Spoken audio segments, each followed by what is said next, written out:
भगवान को आवश्यकता कुछ भी नहीं है, लेकिन ये सब चाह रहे हैं। पर्वत, नदियां, वृक्ष, झरने, कीट पतंग, जीव जंतु, पशु पक्षी, मुनि महात्मा, स्थावर जंगम, ये सब चाह रहे हैं कि प्रभु थोड़ा सा चरण रख दें, चरण रख दें, चरण रख दें। सोचो जरा, विचार करो, भगवान सबके प्रति क्या सोच रखते हैं, सबके प्रति उनका क्या भाव है, कितना सुंदर भाव है। सबका उन्हें ध्यान है, सबका उन्हें ख्याल है। जितना ध्यान माता पिता नहीं रख सकते हैं, जितना परमात्मा ध्यान रखता है। ये बिल्कुल सत्य है, शाश्वत सत्य है। माता पिता भी इतना ध्यान नहीं रख सकते जितना माता पिता से ज्यादा ध्यान रखने वाला वो परमात्मा है। सोचिए जरा, विचार करिए। माने आपको अर्थात संतान को उदर में रखा, पेट के अंदर रखा, लेकिन मां पेट के अंदर तो नहीं जा सकती है, बोलो। लेकिन उस समय पेट के अंदर भी अगर जीव की रक्षा कोई कर रहा है तो कौन कर रहा है, बोलो? परमात्मा कर रहा है। कौन कर रहा है? परमात्मा कर रहा है। मां को अपने पेट के दर्द का भान है, लेकिन जो जीव, जो संतान पेट के अंदर है, उसके पेट के अंदर क्या उसे वेदना है, बोलो? इसका ध्यान किसे है? इसका ध्यान परमात्मा को है। इसलिए ईश्वर की सबसे बड़ी सत्ता है, वो अदृश्य है, दिखाई नहीं दे रही है, लेकिन उसकी कृपा का अनुभव हमें करना चाहिए, करना चाहिए। प्रिय भक्तों, उस परमात्मा को कितना ध्यान है कि नहीं नहीं, मुझे सिंहासन पर नहीं बैठना है, मुझे तो पर्वतों के पास जाना है, वृक्षों के पास जाना है, और नदियों के पास जाना है, झरनों के पास जाना है, पशु पक्षियों के पास जाना है, मुनि महात्माओं के पास जाना है, भक्तों के पास जाना है। इसलिए भगवान ने कहा, पिताजी की सोच ठीक है, वो राजा हैं। अयोध्या वासियों की सोच है, क्योंकि वो अयोध्या के नागरिक हैं, प्रजा के रूप में है। मुझे प्रिय नहीं, यहाँ अति प्रिय है लोग, लेकिन फिर भी मैं इनका त्याग करूंगा। यह प्रिय नहीं, अति प्रिय है, लेकिन फिर भी मैं त्याग करूंगा। अति प्रिय मोह यहाँ के वासी, मम धामदा पुरी शुक्रास। लेकिन चाहे प्रिय नहीं, अति प्रिय क्यों ना हो, परंतु मैं त्याग करूंगा, अयोध्या का त्याग करूंगा, अयोध्या वासियों को छोड़ के जाऊंगा, माता पिता को छोड़ के जाऊंगा, दौलत खजाना छोड़ के जाऊंगा, लेकिन जाऊंगा अवश्य। भरत जैसे भाई को छोड़ के जाऊंगा। भरत भी मुझे बहुत प्रिय है, लेकिन मैं छोड़ के जाऊंगा। ये जो अयोध्यावासी बार बार मांग कर रहे हैं कि मैं राजा बनूं, राजा बनूं, मैं राजा नहीं बनूंगा, मैं छत्रधारी नहीं बनूंगा, मैं बनवासी बनूंगा। मेरे सिर पर छत्र की छाया नहीं, बल्कि मेरे सिर पर वृक्षों की छाया होगी, मैं वो वनवासी बनूंगा। आज राम जी ने कहा कि नहीं, मैं खड़ाऊं भी नहीं पहनूंगा।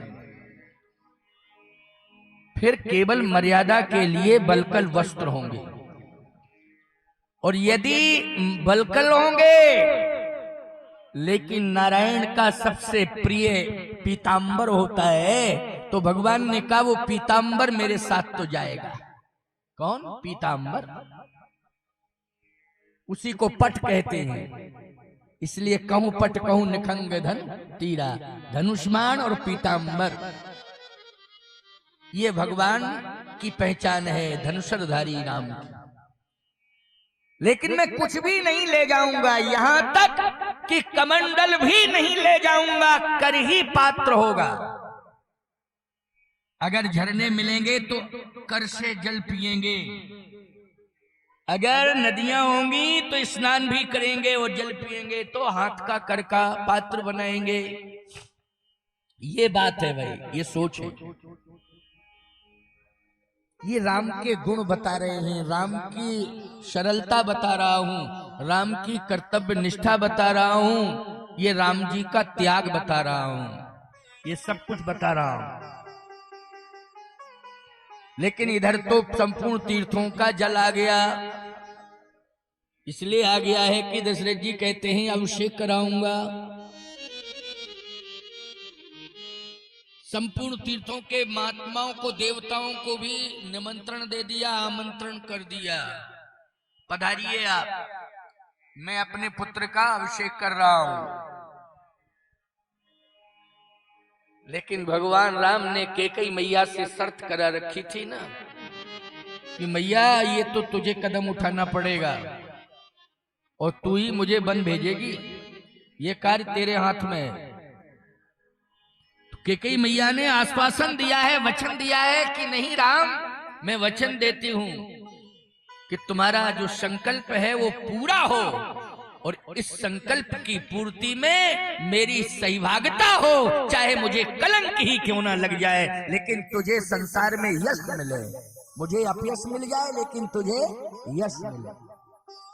अपने को अपयश ले रही है अपने आप को कि मुझे अपयश मिले, लेकिन राम तुझे यश मिले। बहुत बड़ी बात है।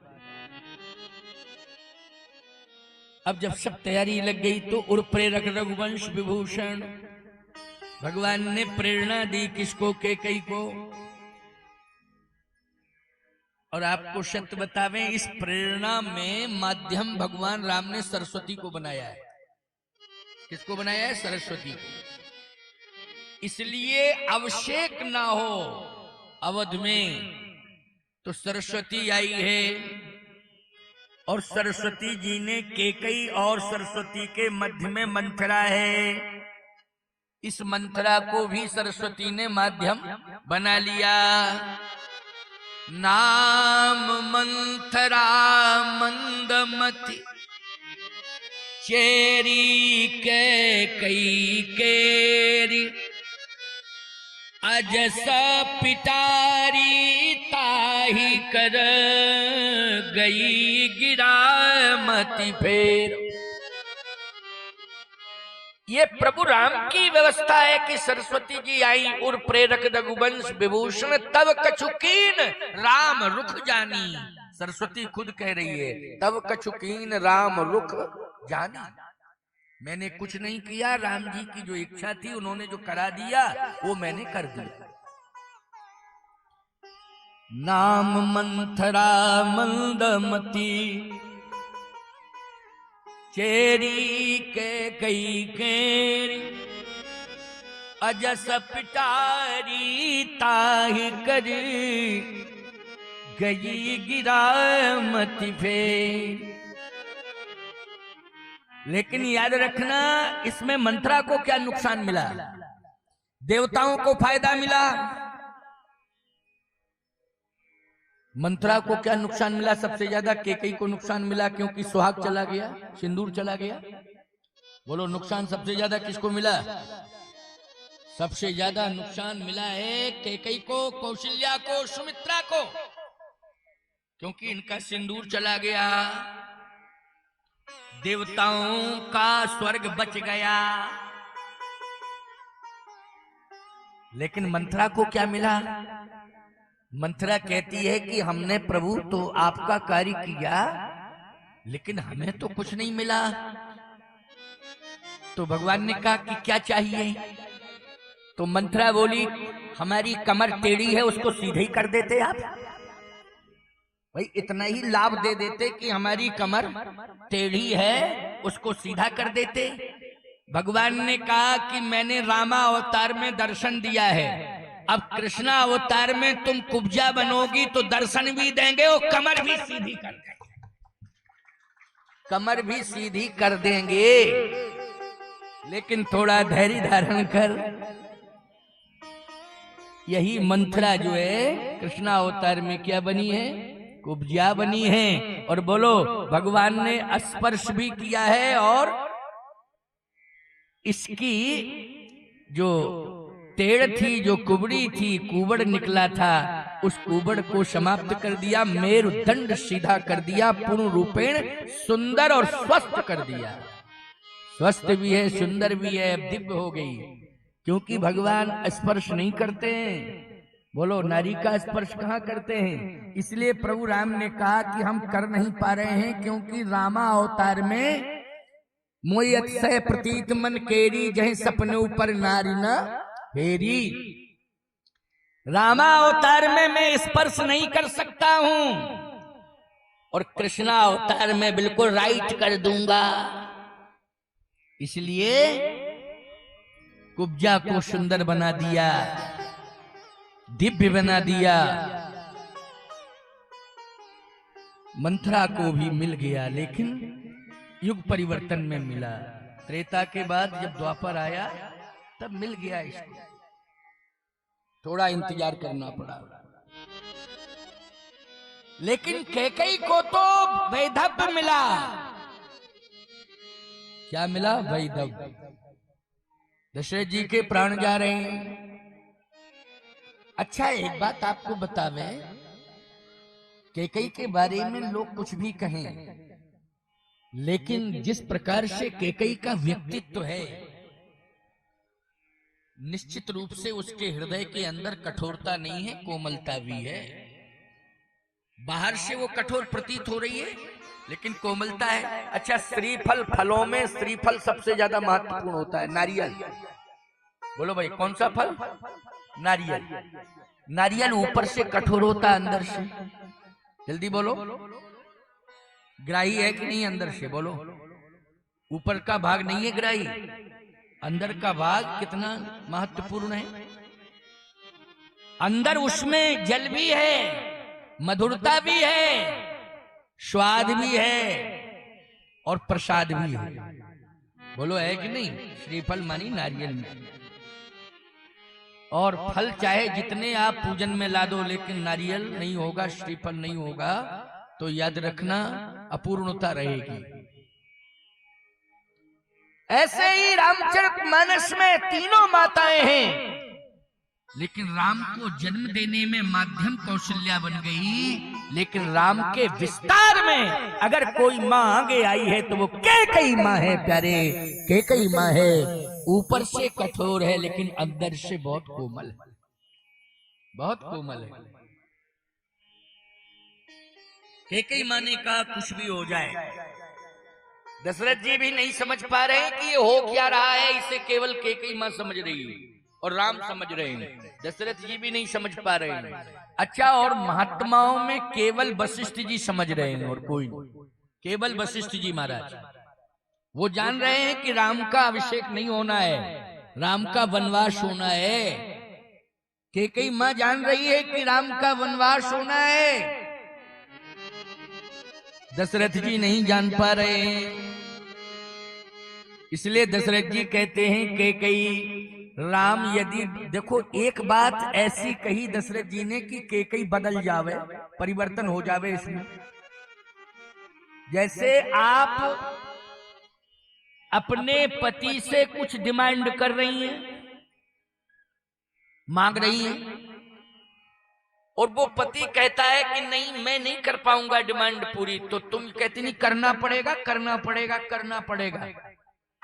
और अगर कहीं वो ये कह दे कि ज्यादा जिद करोगी तो मैं प्राण त्याग दूंगा, मर जाऊंगा, तो तुम तुरंत कहोगी मरो नहीं,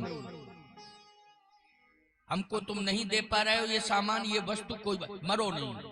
बोलो भाई, कहेगी कि नहीं कहेगी नारी? नहीं नहीं नहीं नहीं, मरो नहीं, डर जाएगी, उस समय भयभीत हो जाएगी। अरे हमारा सिंदूर ही चला जाएगा, तो दशरथ जी ने कहा कि कैकेयी को हम धमकी दें कि मैं मर रहा हूं, मर जाऊंगा, तो शायद ये बदल जाएगा। इसलिए कैकेयी से दशरथ जी ने कहा, जब कैकेयी कहती है तापस वेश सुनहु प्राण प्रिय भावत जी का, देहु एक बर भर तही टीका, दूसर बर मांगहु कर जोरी, पूर्वहु नाथ मनोरथ मोरी, तापस वेश विशेष उदासी, 14 बरस राम बनवासी। दशरथ जी ने कहा ये इच्छा पूरी नहीं कर पाऊंगा, ये मांग तुम्हारी मैं पूरी नहीं कर पाऊंगा। हाँ, इसमें थोड़ा संशोधन कर ले, भरत को राजा बना दूंगा लेकिन राम को वन नहीं भेजूंगा। चलिए थोड़ा सा परिवर्तन कर लो, भरत ही को राजा बना दो, लेकिन राम को वन नहीं भेजूंगा। कैकेयी ने कहा होत प्रात मुनि वेश धर, जो न राम बन जाहि, तो मोर मरण राउर अजस नृप समझिए मन माहि। यदि राम को वन नहीं भेजोगे तो मैं मर जाऊंगा। ये भी धमकी है। तुम भी कहती हो अगर हमारी इच्छा की पूर्ति नहीं की, ये सामान नहीं आया घर के अंदर, हमारी साड़ी नहीं आई, हमारे लिए सोने की जंजीर चैन नहीं आई, तो मैं मर जाऊंगी। ये शब्द पहले तो एक ही धमकी रहती थी, कुएं में कूद जाऊंगा। अब सरकार ने कुएं पटवा दिए, हैंडपंप लगवा दिए, अब कहां से घुसोगी? हैंडपंप लगे ना, उसको तुम्हारे यहाँ क्या कहते हैं? क्या नल, हाथ वाली नल। अब नल है तो नल से कहां से जाना होगा? इसलिए अब एक और सरल उपाय चुन लिया, डाई। क्यों भाई? अब डाई मंगाई, क्या करना? बोले बालों में लगाना है, तो बालों में न लगा के मुंह में चली गई। जहर है, बहुत खतरनाक जहर है। अब सोचो जानबूझ करके ये सिर खराब क्यों कर रहे हो तुम लोग? जहर को रख रहे हो, रोम रोम में जाएगा जहर। बोलो क्या कंडीशन होगी? केवल सुंदरता के चक्कर में जहर से दोस्ती कर रहे हो, जहर से दोस्ती हो रही है। आपको एक बात बता रहा हूं, सुन लो। जितने भी सौंदर्य प्रसाधन है उनमें सब में केमिकल का प्रयोग है। सभी जो है तुम्हारे चर्म को, शरीर को प्रभावित कर रहे हैं। मानना नहीं है तो अलग बात, लेकिन प्रभावित कर रहे हैं। कम से कम प्रयोग करिए। यदि स्वस्थ रहना है तो फिर ज्यादा से ज्यादा हम मिट्टी का प्रयोग करें, और जो देशी खाद्यान्न है उसका प्रयोग करें, और तेल आदि में सरसों का तेल खाने पीने में प्रयोग करें। देखो अगर स्वस्थ रहना है, इसलिए अपनी खेती में सरसों उगाओ, अपनी खेती में दलहन उगाओ, और पूरी तरह से इस बात का ध्यान रखो कि ये हमें साल भर तक ग्रहण करना है, इसलिए ज्यादा कीटनाशक दवाइयों का प्रयोग नहीं करना है अगर स्वस्थ रहना चाहते हो तो। और मैं कहता हूं हर शहर के व्यक्ति को अगर अपना परिवार स्वस्थ रखना है तो उसे गांव के हर घर से संबंध जोड़ना पड़ेगा, तभी उसका घर स्वस्थ रह सकता है। गांव के हर घर से उसे संबंध जोड़ना पड़ेगा, व्यवहार जोड़ना पड़ेगा, तभी शुद्ध खान पान उसके घर में सुरक्षित तरीके से हो पाएगा। बोलो भाई, गलत कह रहा हूं क्या मैं? क्योंकि किसान गांव में है, खेत अगर खलियान बचे हैं तो गांव में बचे हैं, खाने पीने की संपूर्ण व्यवस्था अगर है तो गांव में है। इसलिए गल्ला मंडी में जाने से काम नहीं बनेगा, गांव में आकर के हर घर से संपर्क जोड़ने से काम बनेगा। ये नहीं कि दुकान में हर चीज मिल रही है, गल्ला मंडी में गल्ला मिल जाएगा, बाजार में दलहन मिल जाएंगे, तेल मिल जाएगा, ये मिल जाएगा, वो मिल जाएगा, सब मिल जाएगा, यहां तक कि बाजार में जहर भी मिल जाएगा, सब मिल जाएगा। लेकिन नहीं नहीं, आज शहर का गांव का नाता टूटता जा रहा है, आज टूटता जा रहा है गांव का शहर का नाता। जो शहर वाले लोग हैं वो गांव वालों से ज्यादा संबंध नहीं रखना चाहते हैं, बल्कि गांव वाले लोग जमीन जायदाद बेच करके शहर में मकान बनवाना चाहते हैं। ये सिस्टम चल रहा है।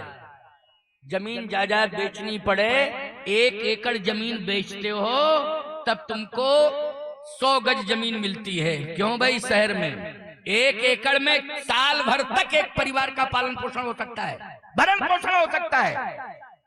शहर के अंदर कुछ करते धरते नहीं हो, दीवालें चाटोगे, क्या करोगे बोलो? भूखों मर जाओगे।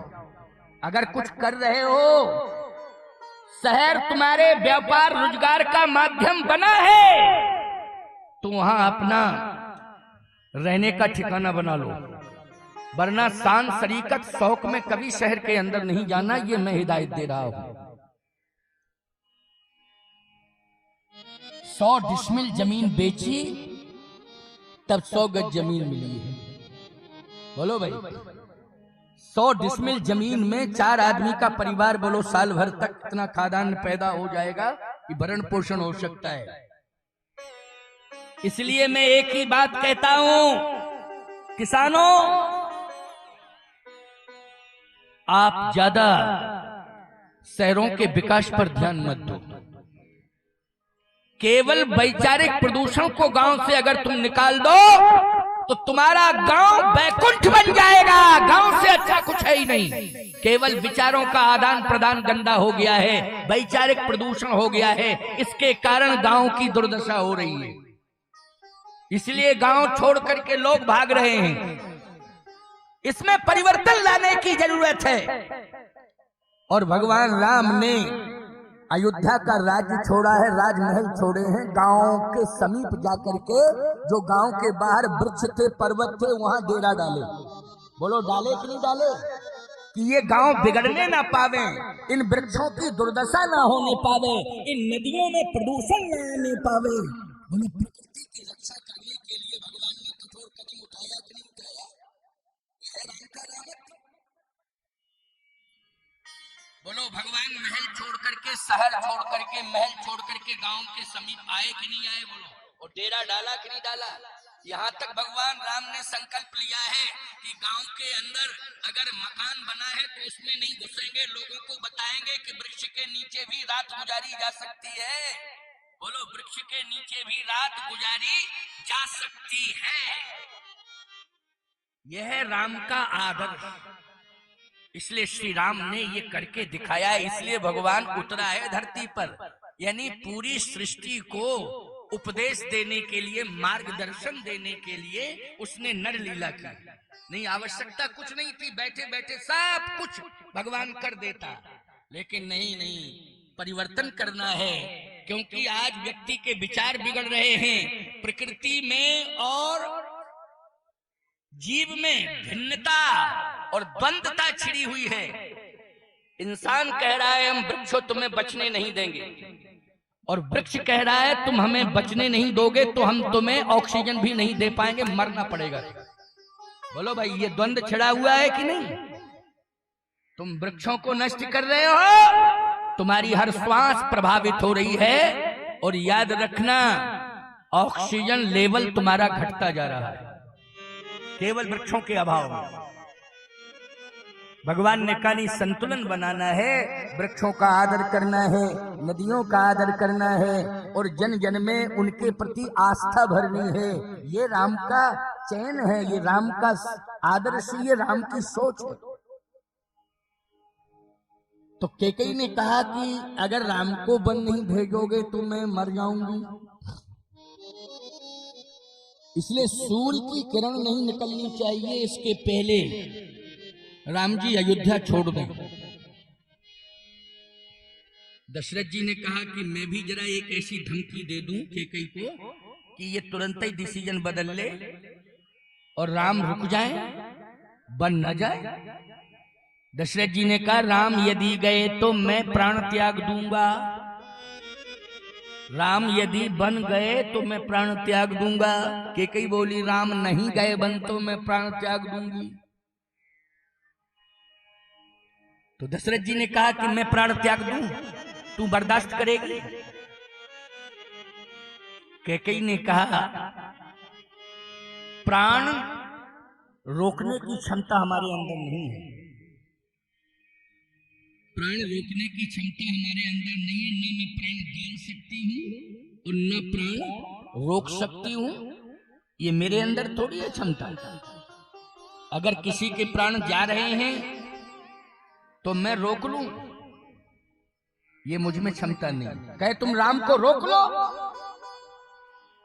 और निश्चित रूप से मेरे प्राण रुक जाएंगे। तो कैकेयी बोली आप ही रोक लो राम को, मेरे अंदर तो रोकने की क्षमता नहीं, आप रोक लो राम को। और राम आपके रोकने से रुक जाए, क्योंकि जितना मातृ भक्त है उतना ही पितृ भक्त है। क्यों भाई? राम जितना मातृ भक्त है उतना ही पितृ भक्त है। मैं कहती हूं राम बन जाए तो मेरा भी भक्त है, माता का भक्त है, आप पिता हैं, आप कहो नहीं राम नहीं जाएगा तो वो पितृ भक्त भी है। अब वो खुद डिसीजन ले लेगा कि क्या करना है। मैं कहूंगी जाओ, आप कहो नहीं जाओ। अब ये राम के ऊपर डिसीजन है कि राम क्या निर्णय लेता है। बोलो धर्म संकट आ गया कि नहीं आ गया उस परमात्मा के सामने? क्योंकि दोनों का सम्मान करना ये राम का आदर्श है। माँ का भी आदर होना चाहिए और पिता का भी आदर होना चाहिए। बस अंतर सिर्फ इतना है कि मातृदेवो भव तो पितृदेवो भव, मातु पिता गुरु नावहि माता, बस इतना ही अंतर है। लेकिन सम्मान दोनों का, सम्मान में कोई कमी नहीं रहेगी, आज्ञा का पालन होगा, अवज्ञा हो नहीं सकती है। लेकिन डिसीजन राम को लेना है कि मां कहेगी कि राम बन जाएंगे, जाना है, और पिता कहें राम बन नहीं जाना है। तो कैकेयी ने कहा कि आप अपनी ताकत लगा दो, रोक लो राम को। दशरथ जी ने कहा कि यदि राम नहीं रुका तो मैं प्राण त्याग दूंगा। तो कैकेयी ने कहा कि परमात्मा के हाथ में हर श्वास है। क्यों भाई? किसके हाथ में है? ईश्वर के हाथ में, परमात्मा के हाथ में हर श्वास है। तो वो जाने। दशरथ जी ने कहा मैं सत्य कह रहा हूं, झूठ बोलता ही नहीं हूं। कहूं सुभाव न छल मन माही, कहूं सुभाव न छल मन माही, कहूं सुभाव न छल मन माही, कहूं सुभाव न छल मन माही, जीवन मोर राम बिन नाही, जीवन मोर राम बिन नाही, कहूं सुभाव न छल मन माही, कहूं सुभाव न छल मन माही, जीवन मोर राम बिन नाही, जीवन मोर राम बिन नाही, जीवन मोर राम बिन नाही। राम के बिना नहीं रहूंगा, ठीक है। अब राम डिसीजन ले लें। प्यारे कैकेयी राम जो चाह रहे हैं वो सोच रही है, और उसी संकल्प के साथ जुड़ी हुई है, राम के संकल्प के साथ कैकेयी अम्बा। दशरथ जी अपने संकल्प के साथ जुड़े हैं कि मेरा संकल्प हो गया है कि काल ही देव राम जुब राजू। मेरा संकल्प है कि काल ही देव राम जुब राजू, राम को राजा बनाऊंगा, ये संकल्प ही तो है। ऐसा सोचना, ऐसा कहना, ये संकल्प ही है, अपना अपना संकल्प है।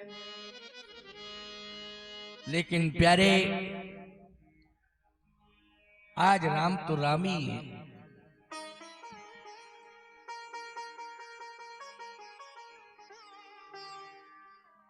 अब रात भर हो गया, दशरथ जी रोते रोते रोते रोते रात निकाल देते हैं, क्योंकि शाम को कोप भवन में प्रवेश किए थे। सांझ समय सानंद नृप गयो कैकेयी गे। तो सांझ का अर्थ क्या है? सूर्य अस्त हुआ है तभी तो गए हैं, सूर्य अस्त हुआ है तभी राम जी गए, ओ दशरथ जी गए कैकेयी के पास। अच्छा, राम जी कब पहुंचे हैं कोप भवन में? प्रातः काल उठ के रघुनाथा माता पिता गुरु नावई माथा, यानी ब्रह्म मुहूर्त में गए। तो बोलो भाई, ये जो आज कोप भवन की रात्रि है, ये सोते हुए व्यतीत हुई कि रोते हुए? ये रोते हुए। न कैकेयी सोई है और न दशरथ जी सोए हैं, बस कैकेयी मांग पर अड़ी रही और दशरथ जी रोते रहे। ये दृश्य है कोप भवन का। राम जी जो है ब्रह्म मुहूर्त में गए। अच्छा, इसमें एक और बढ़िया भाव आ गया, क्या कि राम जी को ये कैसे पता लग गया कि कोप भवन में है दशरथ जी महाराज पिताश्री कोप भवन में? क्योंकि वो तो दशरथ महल में रहते थे, लेकिन कोप भवन महल नहीं है, कोप भवन अलग से बना हुआ है, अलग से बना है कोप भवन। क्योंकि दशरथ का भवन कोप भवन नहीं है, मंगल भवन या मंगल हारी, और द्रवहु सो दशरथ अजिर बिहारी। बोलो भाई, मंगल भवन अमंगल हारी, मंगल भवन है वो, लेकिन कोप भवन सुन सकुच उराऊ। स्पष्ट वर्णन है कोप भवन का। दशरथ जी महाराज कोप भवन में सांझ समय यानी संध्या काल में गए हैं, और जैसे ही पहुंचे हैं तो महाराज श्री दशरथ ने कैकेयी को विचित्र स्वरूप में देखा, डर गए वो। क्या भेष था? ये केस जो है खुले हुए हैं, इसका मतलब है कि नारी के केश बंधे हुए होना चाहिए, चाहे परिवार हो चाहे पति हो, केश बंधे हुए होने चाहिए। केवल अपवित्र अशौच अवस्था में, अपवित्र अवस्था में केश खुले रहते हैं, उस समय केश खुले रहते हैं, लेकिन कैकेयी के केश तो खुले हुए हैं। दशरथ जी ने कहा, जिसकी बुद्धि पर पत्थर पड़ गया है, ये कैसे इसके केश खुले हुए हैं? ये मर्यादा कहां चली गई? मर्यादा कहां चली गई?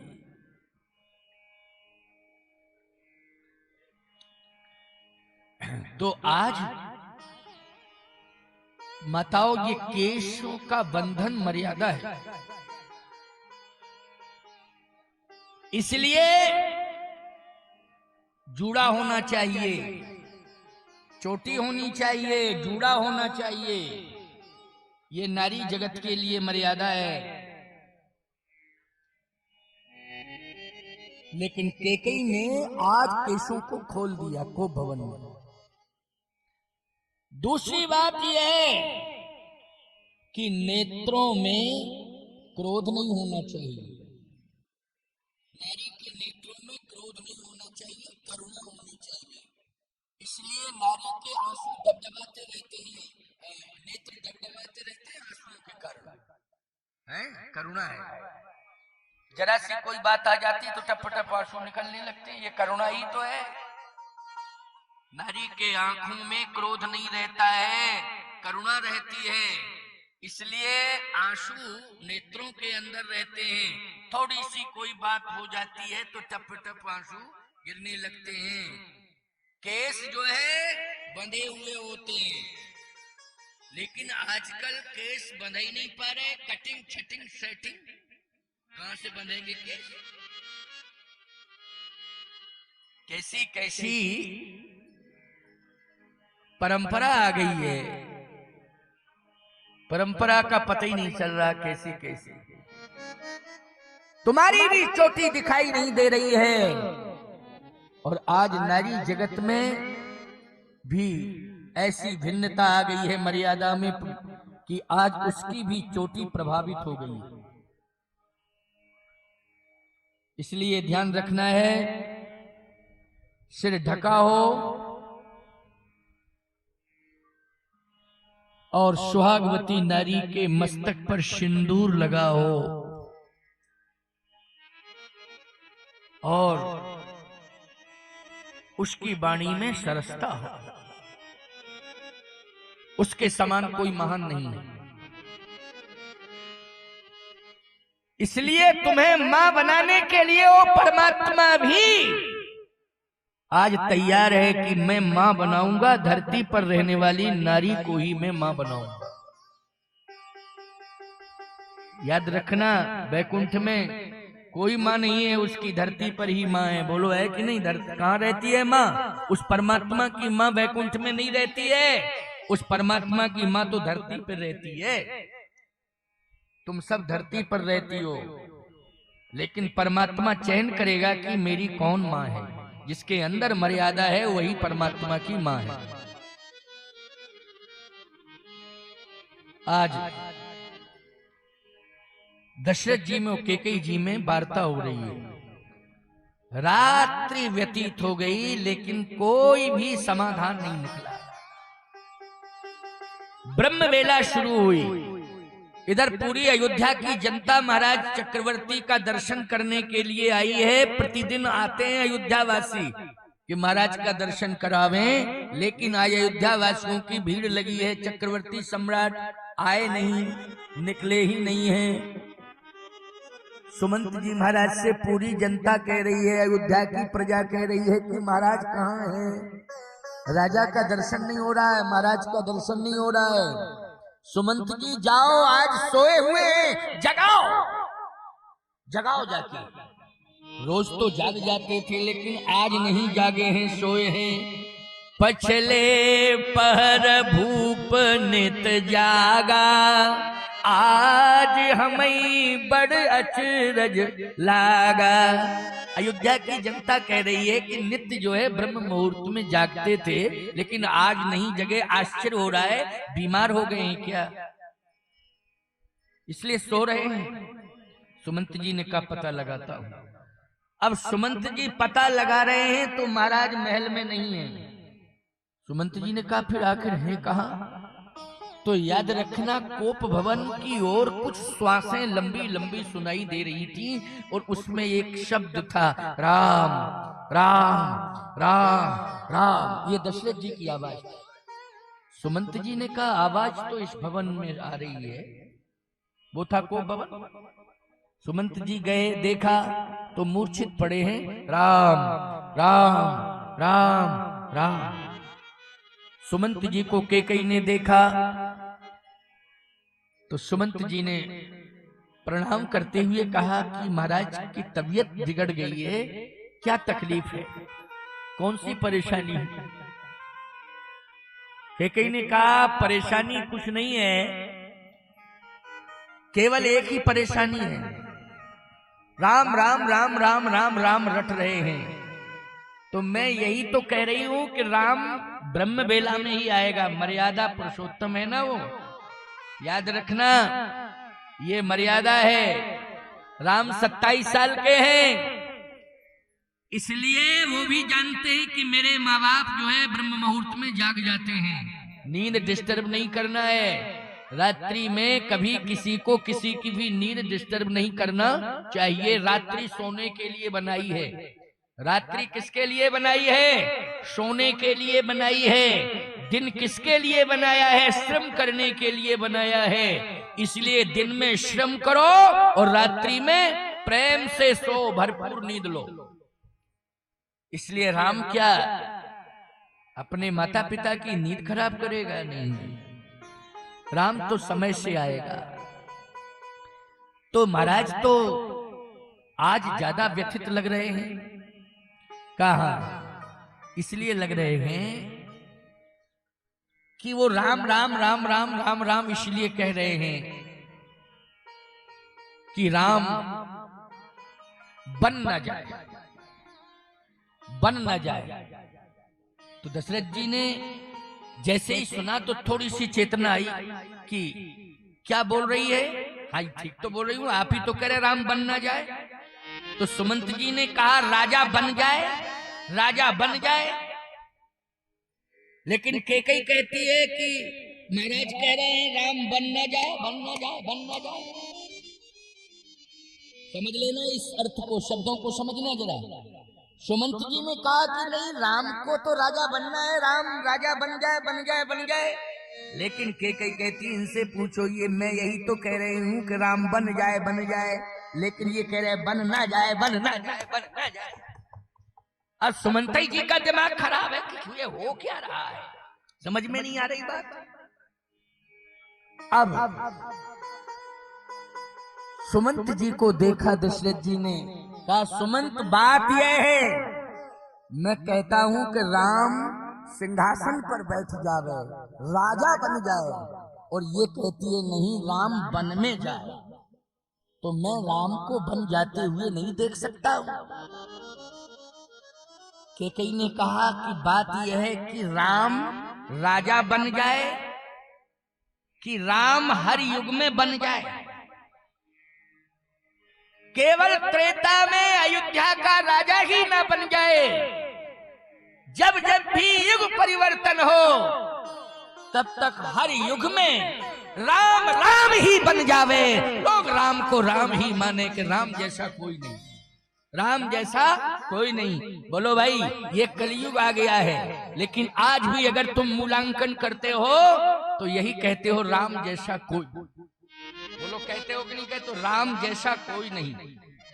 और बोलो अगर ये भाव जन जन के हृदय में हर युग में आ रहा है कि राम जैसा कोई नहीं है, राम जैसा कोई नहीं है, ये भाव इसलिए आ रहा है कि राम जी के वनवास में जो लोगों ने राम का रामत्व देखा है, आज वो रामत्व निकल नहीं पा रहा है, जन जन के हृदय में समा गया है, जन जन के हृदय में समा गया है। सुमंत जी ने कहा ये मैटर बहुत गंभीर है, इसलिए अब इसके समाधान के लिए हमें राम को ही लाना पड़ेगा। अब देखो सुमंत जी गए हैं राम जी को लाने के लिए। कौन गए हैं? सुमंत जी महाराज गए। बड़ा प्यारा भाव है, बड़ा सुंदर भाव, क्योंकि आप सब कथा के प्रेमी हो, इसलिए मन लगा के कथा सुन रहे हो, और हम भी कथा की गहराई तक जाते हैं। हमारा भी चिंतन ऐसा ही रहता है कि मैं कथा की गहराई तक पहुंचूं। आपके मन में भी आशा है कि महाराज के द्वारा हमें कुछ समाधान मिलेंगे। तो प्रिय भक्तों, सुमंत जी राम जी के पास जा रहे हैं। अब राम जी तो ब्रह्म बेला में प्रणाम करने के इंतजार में हैं, लेकिन सुमंत जी को देखा तो आदर कीन पिताशम लेका, आदर कीन पिताशम लेकर दौड़ पड़े और चरण पकड़ लिए सुमंत जी के। सुमंत जी महाराज के चरण पकड़ लिए, कहा कि पिताजी नहीं मिले तो आप मिल गए, आपको ही हम पिता मान के प्रणाम कर रहे हैं, आपको ही पिता मान के प्रणाम कर रहे हैं। सुमंत जी की आंखों में भी आंसू आ गए, टप टप गिरने लगे कि कितना आदर्शवादी है राम, कि देखो हमें पिता का सम्मान दे रहा है, पिता का सम्मान दे रहा है, कितना आदर्शवादी है। आदर कीन पिता सम देखा है, पिता के समान सम्मान दिया, लेकिन उदास चेहरा देखा सुमंत जी महाराज तो प्रभु राम ने कहा कि आप उदास क्यों हैं? इसलिए उदास हैं कि चक्रवर्ती सम्राट इस समय मूर्छित पड़े हुए हैं, आपके पिता। भगवान राम ने कहा कारण क्या है? सुमंत जी ने कहा कारण स्वयं चल के समझो। जैसे सुमंत जी ने कहा तो आज फिर भगवान श्री राम पुनः प्रस्थान करते हैं, पिता को प्रणाम भी करेंगे, पिता की समस्या का समाधान भी करेंगे, प्रणाम भी करेंगे और समाधान भी करेंगे। देखा भगवान राम ने पिताजी मूर्छित पड़े हैं, कैकेयी अम्बा समीप में बैठी हैं, लेकिन राम जी जानते हैं कि कैकेयी अम्बा सब कुछ मेरे लिए कर रही हैं, सब कुछ मेरे लिए कर रही है, सब कुछ मेरे लिए कर रही है। लेकिन फिर भी मां से पूछ रहे हैं, मोहि कहु मात तात दुख कारण, मोहि कहु मात तात दुख कारण, मोहि कहु मात तात दुख कारण, मोहि कहु मात तात दुख कारण, करी जतन जेहि होय निवारण,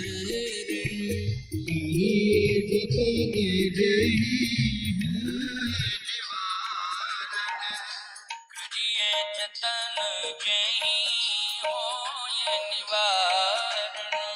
करिए जतन जेहि होय निवारण, मोहि कहु मात तात दुख कारण, मोहि कहु मात तात दुख कारण, करिए जतन जेहि होय निवारण, करिए जतन जेहि होय निवारण। मैया पिताजी के दुख का कारण बताओ और मैं निवारण करूं। तो कैकेयी ने कहा कोई बड़ी बात नहीं है, छोटी सी बात है। थोड़ी थोड़ी बातों पर पता नहीं क्यों व्यथित बेचैन हो जाते हैं। भगवान राम ने कहा नहीं, पिताजी गंभीर हैं। थोरे हु बात पितहि दुख भारी, होत प्रतीत न मोहि महतारी। थोड़ी सी बात पर पिताजी इतने गंभीर रूप से चिंतित हो जाएं और व्यथित हो जाएं, हमें विश्वास नहीं हो रहा है। कोई बड़ी बात है, अब तू बता नहीं रही है, मैया बता दे। कैकेयी ने कहा राम, मेरे अंतर मन की इच्छा है कि तू बन जाए, लेकिन तेरे पिता की इच्छा है कि राम सिंहासन पर बैठ जाए।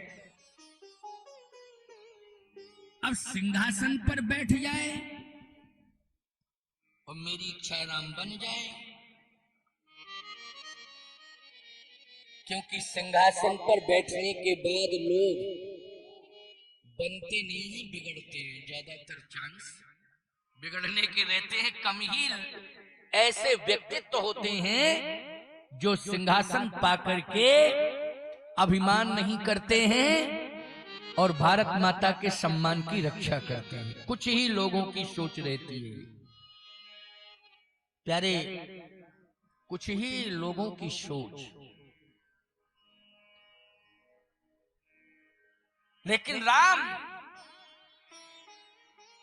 तुझे मैं बनाना चाहती हूं और मेरे अंतर मन में इच्छा है कि तू अयोध्या का राजा नहीं, बल्कि जन जन के हृदय में बैठ करके तू हृदय सम्राट बन जावे, जन जन के हृदय में राज्य करे। मेरी ये इच्छा है। और बोलो राम जी हृदय सम्राट हैं कि नहीं? आत्मा रामो विराजते, सबकी आत्मा में कौन विराजित है? राम। तो हृदय सम्राट हो गए कि नहीं हो गए? सबके हृदय में बैठ करके राम जी राज्य कर रहे हैं, हृदय सम्राट। ऐसा कोई राजा नहीं हुआ है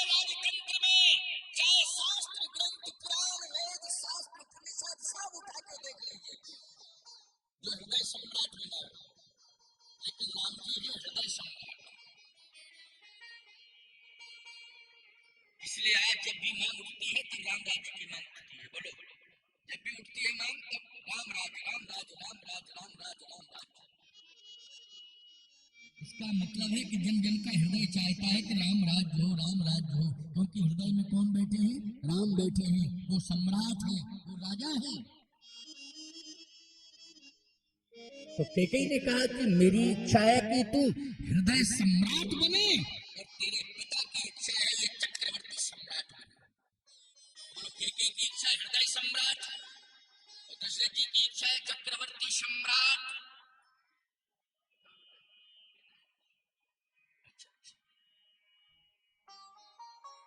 चक्रवर्ती सम्राट नहीं, हृदय सम्राट।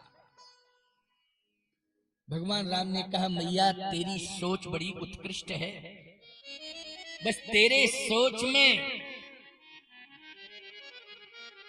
उत्कृष्टता है और पिताश्री की सोच में मोह की अधिकता है। क्या है? मोह की अधिकता। तो मोह की अधिकता के कारण वो अयोध्या की सीमा के बाहर मुझे नहीं भेजना चाहते हैं। मोह की अधिकता। याद रखना, वो माताएं धन्य हैं जो अपने पुत्र को देश की सेवा के लिए सीमा पर सैनिक बना करके भेजती हैं। वो माताएं जो है धन्य हैं, क्योंकि राम की भक्ति ही राष्ट्र की भक्ति है और राष्ट्र की भक्ति ही राम की भक्ति है। इसलिए पुत्रवती जुवती जग सोई, रघुपति भगत जासु सुत होई। न तरु बाज भली बात बयानी, राम विमुख सुत ते हित जानी। याद रखना, वो महान है जो सीमा पर है। इसलिए किसान भी महान है जो खेत में है। जो खेत में है वही किसान महान है और जो सीमा पर है वही जवान महान है प्यारे, जो सीमा पर है। क्योंकि आज हम प्रवचन कर रहे हैं उन्हीं की बदौलत। नहीं आतंकवादी बोलो बैठने देते, दिन में घुस जाते तुम्हारे घरों में, यहां आ जाते, पता नहीं क्या क्या तांडव मचाने लगते। लेकिन नहीं, वो सीमा पर डटे हुए हैं, हमको सुरक्षित किया, हमारे देश को सुरक्षित किए हुए हैं। आज प्रधानमंत्री का सीना भी चौड़ा है तो सैनिकों की बदौलत है। बोलो किसकी बदौलत है? सैनिकों की बदौलत है। इसलिए पुत्रवती जुवती जग सोई, रघुपति भगति जासु सुत होई। आज राम जी बन जा रहे हैं, इसलिए इक्ष्वाकु वंश जो है अमर हो रहा है। इतिहास में अमर है इक्ष्वाकु वंश, सूर्यवंश, रघुवंश। क्योंकि इसको दिव्यता और भव्यता किसने दी है? श्री राम ने दी है। और राम ने दी है तो सिंहासन पर बैठ करके नहीं, बल्कि वृक्षों के नीचे बैठ करके, नदियों का जल पी के और गिरवासी वनवासियों के दुख दर्द को दूर करके और राक्षसों का विनाश करके राम जी ने आज इक्ष्वाकु वंश, सूर्य वंश, रघुवंश को सदा सदा के लिए महान बना दिया। सदा सदा के लिए महान बन गया। आज जब कोई बात आती है सत्य और निष्ठा की तो लोग रघुकुल की दुहाई देते हैं। रघुकुल रीत सदा चली आई, प्राण जाए पर वचन न जाई, रघुकुल रीति सदा चली आई। ये राम जी के कारण प्यारे, नहीं तो केवल ये दशरथ जी कहते रहते, हरिश्चंद्र जी कहते रहते, इक्ष्वाकु वंश की दुहाई जो है दिलीप जी देते रहते, लेकिन आज जन जन जो है रघुवंश की कीर्ति गाथा गा रहा है, दुहाई दे रहा है, ये राम के रामत्व के कारण। तो श्री राम जी ने कहा, मैया पिताजी मोह की अधिकता के कारण ये रोक रहे हैं और तू तेरे हृदय में विशालता है, उदारता है, तेरे उत्कृष्ट विचार हैं कि मैं बन जाऊं, इसलिए मैं पिताश्री को समझा रहा। तो कैकेयी ने कहा राम मैं निर्णय नहीं बदलूंगी, तुम समझा दो, अगर समझ में आ जाए तो समझाओ। भगवान राम ने पिताश्री को समझाया है कि पिताजी उदास मत हो। मैं विश्वामित्र जी के साथ गया था, महात्मा के साथ गया था, तो परिणाम क्या आया था? मैं महात्मा विश्वामित्र के साथ गया तो परिणाम ये आया कि आपके वंश में सीता आ गई। कौन आ गई? सीता आ गई। और अब मैं स्वयं महात्मा बन के जाऊंगा। अभी महात्मा के साथ गया था तो सीता आई वंश में, और अब मैं महात्मा बन के जाऊंगा तो आपके वंश में ऐसी कीर्ति आ जाएगी, ऐसी कीर्ति आ जाएगी कि युगों युगों तक आपके वंश की कीर्ति गाथा गाई जाएगी। इसलिए अब मैं संत बन करके जाऊंगा, अकेले जाऊंगा, अकेले जाऊंगा संत बन। पहले महात्मा के साथ गया था बाकी।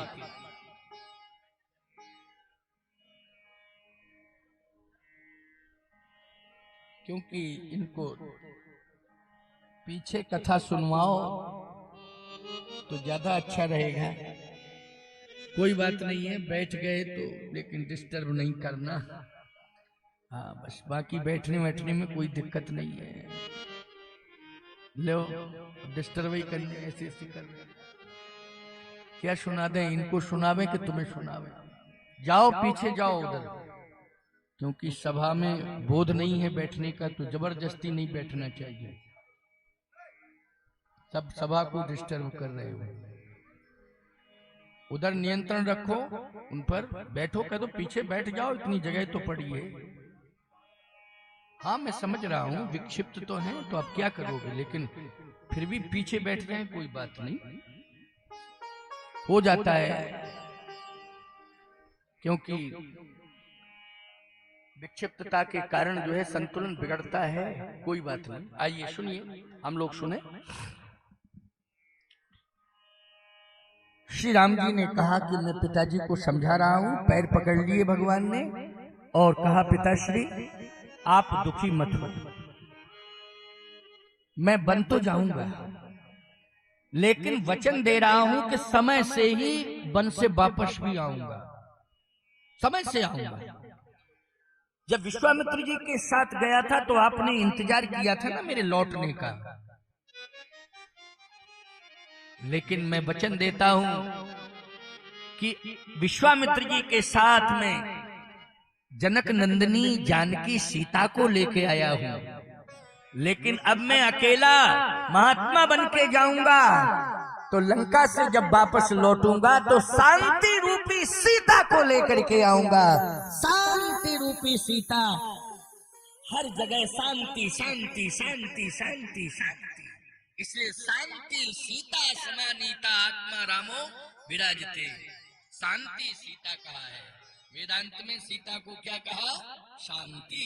तो शांति रूपी सीता को अभी भूमि पुत्री सीता को लेके आया हूं, जनक नंदिनी सीता को लेके आया हूं, लेकिन 14 साल बाद शांति रूपी सीता को लेके लौटूंगा। आप कृपा करके मुझे जाने दें, जाने दें, जाने दें।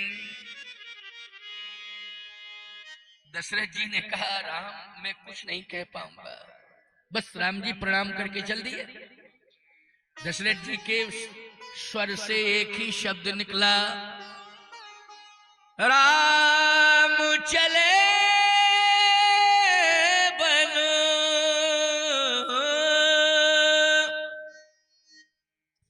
राम चले बन, प्राण न जाहि, कहीं सुख लाग रहत तन माही।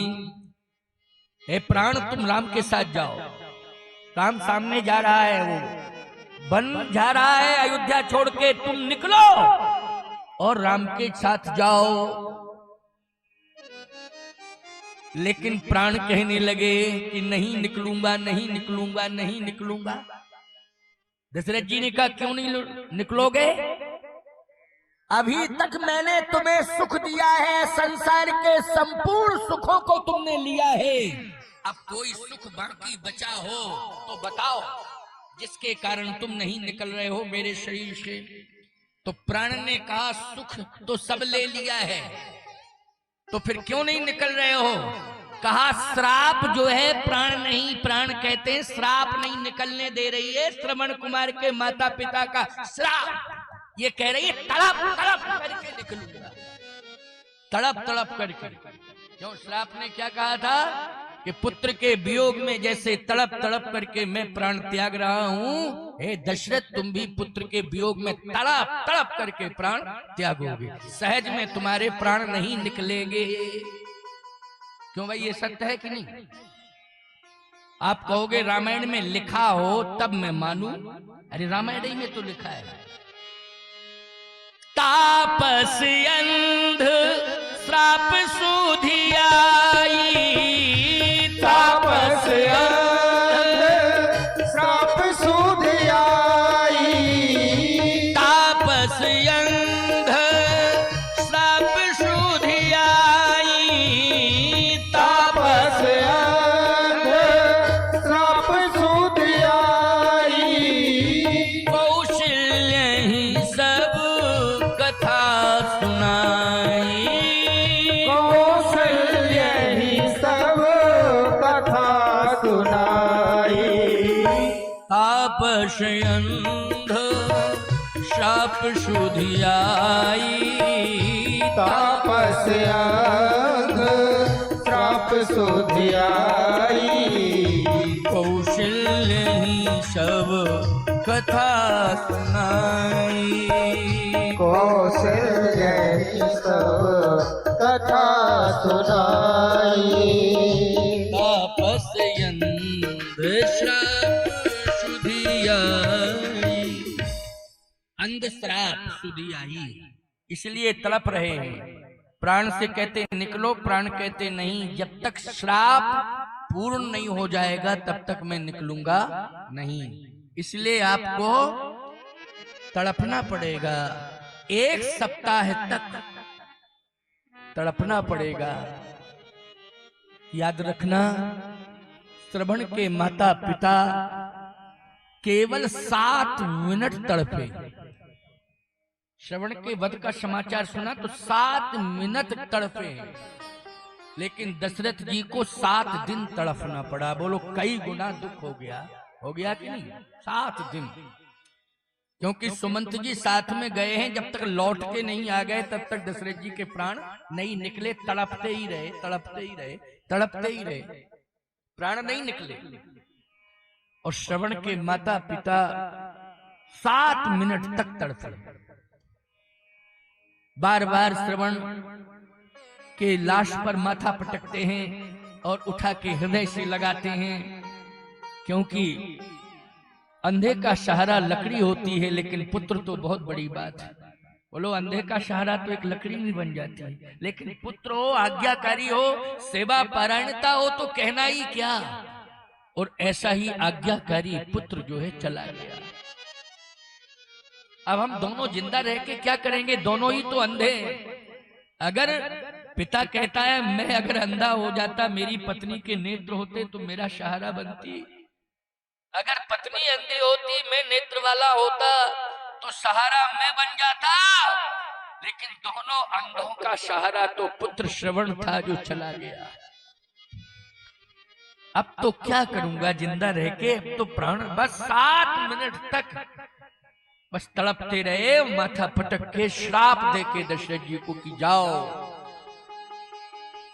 तुम तड़प तड़प करके प्राण त्यागोगे। तो 7 मिनट तक श्रवण के माँ बाप ने छटपटाहट स्वीकार की और 7 दिन तक दशरथ जी छटपटाए।